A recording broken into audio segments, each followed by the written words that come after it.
ಅಧಿಕಾರಿಗಳ ಕಾರ್ಯವಿಳಂಬ ಧೋರಣೆಯ ವಿರುದ್ಧ ಸಂಸದ ಗರಂ ಬಂಗಾರಪೇಟೆ ಕ್ಷೇತ್ರದಲ್ಲಿ ನಡೆಯುತ್ತಿರುವ ರೈಲ್ವೆ ಅಭಿವೃದ್ಧಿ ಯೋಜನೆಗಳನ್ನು ಕಾರ್ಯಗತಗೊಳಿಸುವಲ್ಲಿ ಅಧಿಕಾರಿಗಳು ಮತ್ತು ಗುತ್ತಿಗೆದಾರರು ಕಾರ್ಯವಿಳಂಬ ಧೋರಣೆ ಅನುಸರಿಸುತ್ತಿರುವುದು ಸಮಂಜಸವಲ್ಲ ಎಂದು ಸಂಸದ ಎಸ್ ಮಲ್ಲೇಶ್ ಬಾಬು ಆಕ್ರೋಶ ಹೊರಹಾಕಿದರು. ಬೂದಿಕೋಟೆ ಮುಖ್ಯ ರಸ್ತೆಯಲ್ಲಿರುವ ರೈಲ್ವೆ ಮೇಲ್ಸೇತುವೆ ಕಾಮಗಾರಿ ವೀಕ್ಷಣೆ ಮಾಡಿ ಮಾತನಾಡಿದ ಅವರು, ಭಾರತದಲ್ಲಿ ಮೂಲಸೌಕರ್ಯ ಅಭಿವೃದ್ಧಿ ಮತ್ತು ಸಾರಿಗೆ ಸಂಪರ್ಕವನ್ನು ಸುಧಾರಿಸಲು ಭಾರತ ಸರ್ಕಾರವು 2021ರಲ್ಲಿ ಗತಿಶಕ್ತಿ ಯೋಜನೆಯನ್ನು ಜಾರಿಗೆ ತಂದರು. ಇದಕ್ಕೆ ಪೂರಕ ಎಂಬಂತೆ ಡಿಸೆಂಬರ್ ಮಾಹೆಯಲ್ಲಿ ಬೂದಿಕೋಟೆ ರಸ್ತೆಯ ಬಳಿ 25 ಕೋಟಿ ವೆಚ್ಚದಲ್ಲಿ ಮೇಲ್ಸೇತುವೆ ನಿರ್ಮಾಣ ಕಾರ್ಯಕ್ಕೆ ಚಾಲನೆ ನೀಡಲಾಗಿತ್ತು. ನಿಯಮದಂತೆ 18 ತಿಂಗಳ ಒಳಗಾಗಿ ಗುತ್ತಿಗೆದಾರರು ಹಸ್ತಾಂತರ ಮಾಡಬೇಕಾಗಿತ್ತು. ಆದರೆ ಅಧಿಕಾರಿಗಳು ಹಾಗೂ ಗುತ್ತಿಗೆದಾರರ ಕಾರ್ಯ ವಿಳಂಬದಿಂದಾಗಿ ಕಾಮಗಾರಿ ಆಮೆಗತಿಯಲ್ಲಿ ಸಾಗುತ್ತಿದೆ ಎಂದರು.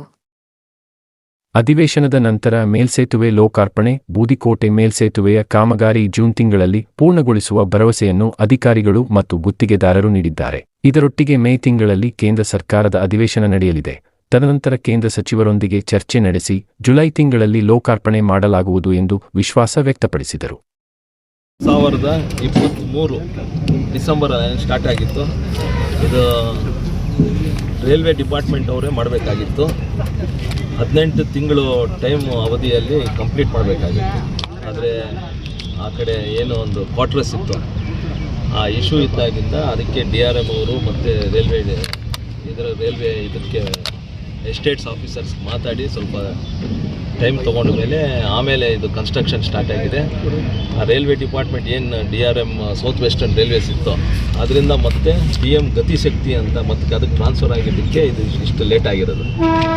ಏನು ಇವತ್ತು ನಮ್ಮ PM ಗತಿಶಕ್ತಿಯಿಂದ ಆಫೀಸರ್ ಬಂದಿದ್ದಾರೋ ಅವ್ರಿಗೆ ಫೋನ್ಗಳಲ್ಲಿ ಬೇರೆ ವಿಚಾರದಲ್ಲಿ ಮಾತಾಡ್ತಾ ಇರುವಾಗ ಯಾಕೆ ಹಿಂಗೆ ಲೇಟ್ ಆಗ್ತಾಯಿದೆ ಅಂದಾಗ ಇದನ್ನು ಈ ಬ್ರಿಡ್ಜ್ ಆ ಕಡೆ ಇರೋದು ಅರ್ಜೆಂಟಾಗಿ ಬೇಗ ಶಿಫ್ಟ್ ಮಾಡಿಸಿ, ಯಾಕೆಂದರೆ ಜನಕ್ಕೆ ಒಂದು ಸಂದೇಶ ಕೊಡುತ್ತೆ. ಇದು ಅಲ್ಲೇ ಇದ್ದರೆ ಇದು ಆಗ್ತಾಯಿಲ್ಲ ಅಂದ್ಕೊಳ್ತಾರೆ. ಅದಕ್ಕೆ ಶಿಫ್ಟ್ ಮಾಡಿ ಇವಾಗ ಜೂನ್ 30ನೇ ತಾರೀಕಿಗೆ ಇದನ್ನು ಹ್ಯಾಂಡ್ ಓವರ್ ಮಾಡ್ತೀವಿ ಅಂದಿದ್ದಾರೆ. This is the last date which are supposed to give. Yes, by 30th June, you please make sure. 30th June of civil work and then 1 week for electrification of electrical. Then okay, then you are saying by July 15th. Yes, sir. Okay, by July 15th, July 20ನೇ ತಾರೀಕು ಅಷ್ಟೊತ್ತಿಗೆ hand over ಮಾಡ್ತಾರೆ. ಅದನ್ನು ನೋಡ್ತೀವಿ. ಅಕಸ್ಮಾತ್ ಏನಾದರೂ minister ಸಾಹೇಬರು ಬಂದರೆ ಅವ್ರ ಕಡೆಯಿಂದ ಇನಾಗ್ರೇಷನ್ ಮಾಡಿಸ್ತೀವಿ. ಬಟ್ ಅವ್ರದ್ದು ಏನಾದರೂ ಡೇಟ್ ಕೊಡಲಿಲ್ಲ ಅಂದರೆ, ಯಾಕಂದರೆ ಜುಲೈ 20ನೇ ತಾರೀಕಿಂದ ಸೆಷನ್ಸ್ ಶುರು ಆಗುತ್ತೆ. ಆ ಬ್ಯುಸಿಯಲ್ಲಿ ಇರ್ಬೋದಕ್ಕೆ ಅಕಸ್ಮಾತ್ ಅವ್ರ ಪರ್ಮಿಷನ್ ತೊಗೊಂಡು DRM ಅವ್ರನ್ನ ಕರೆಸಿ ನಾವೇ ಇನಾಗ್ರೇಟ್ ಮಾಡಿಸ್ತೀವಿ. ಏನು ಹಳೆ ಸಂಸದರು ಮುನ್ಸ್ವಾಮಿಯವರಿದ್ದರು ಆ ಕಾಲದಲ್ಲಿ ಇದು ಶುರುವಾಗಿತ್ತು.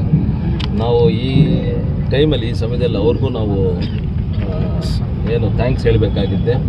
ಯಾಕೆಂದರೆ ಅವರು ಸ್ವಲ್ಪ ಇದು ಏನು ರೈಲ್ವೆ ಕ್ರಾಸಿಂಗ್ ಇತ್ತು ಇದನ್ನು ಬೇಕೇ ಬೇಕು ಅಂತ ಒಂದು ನಿರ್ಧಾರ ತಗೊಂಡು ಇಲ್ಲಿ ಫ್ಲೈಓವರ್ ಮಾಡಬೇಕು ಅನ್ನೋದಕ್ಕೆ ಅವ್ರಿಗೂ ಧನ್ಯವಾದಗಳು ಹೇಳೋಕ್ಕೆ ಇಷ್ಟಪಡ್ತೀನಿ ಇವತ್ತು.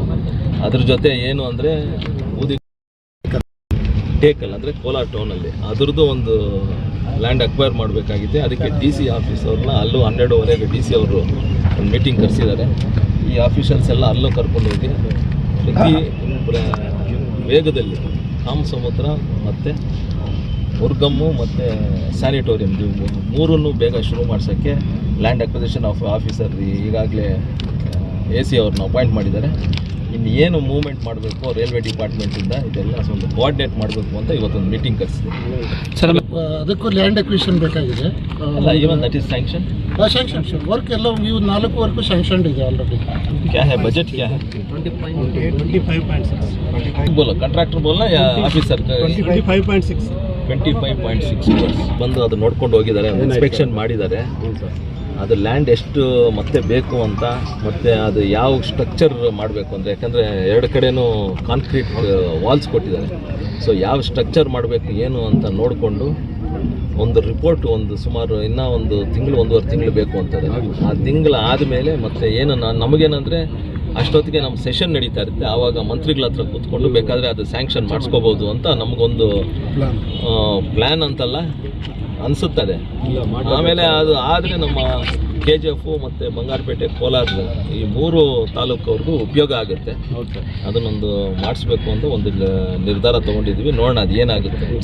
ಉರ್ಕಮ್ದು ಏನಾಗಿದೆ ಅಂದರೆ BGML ಮತ್ತು ಇವರು AC ಕೋಲಾರ PWD ಅವರು BGML ರೈಲ್ವೇಸ್ 4 ಇದು ಇನ್ಸ್ಪೆಕ್ಷನ್ ಮಾಡಿದ್ದಾರೆ.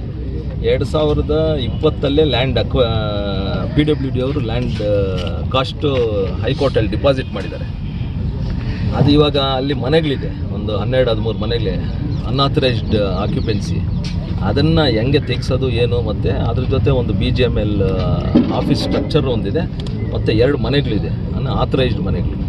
ಅದನ್ನು ಹೆಂಗೆ ಎವಿಕ್ಟ್ ಮಾಡಿಸೋದು, ಮತ್ತು ಅವ್ರನ್ನ ಎವಿಕ್ಟ್ ಮಾಡಿಸಿದ್ರೆ ಮತ್ತು ಎಲ್ಲಿ ಪ್ಲೇಸ್ಮೆಂಟ್ ಮಾಡಬೇಕಾ 2 ಮನೆಗಳಿದೆ, ಅದನ್ನು ಮಾತ್ರ ನೋಡ್ತಾರೆ.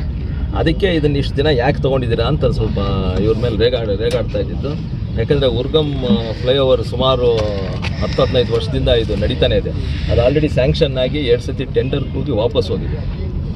ಅದಕ್ಕೊಂದು ಸೊಲ್ಯೂಷನ್ ಬೇಕು ಅಂತ ಇವತ್ತು ಅದಕ್ಕೆ DC ಆಫೀಸಲ್ಲಿ ಅದನ್ನು ಮೀಟಿಂಗ್ ಮಾಡಿಸಿ ಅವ್ರು